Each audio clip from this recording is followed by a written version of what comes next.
In this video, I'm gonna teach you how to make a car in Melon Playground. It's a very quick and easy process, so make sure to follow along. The simplest and most convenient way to get cars in Melon Playground is to download a mod that has pre-made functional cars. As you can see, they have a lot of advanced cars, and some of them even include trucks or motorcycles. So use this website at topmods.com to look for cars for Melon Playground. You will be able to browse through all of these mods and choose the best car for you.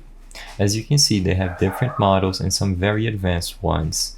Once you find one that satisfies you, you can use filters, look for specific names. All you have to do is open up its page, and in here, you will be able to download a zip file containing the car.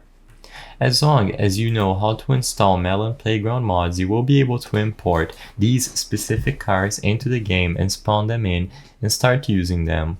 Find one that you like and you will be able to download as many of them as you wish.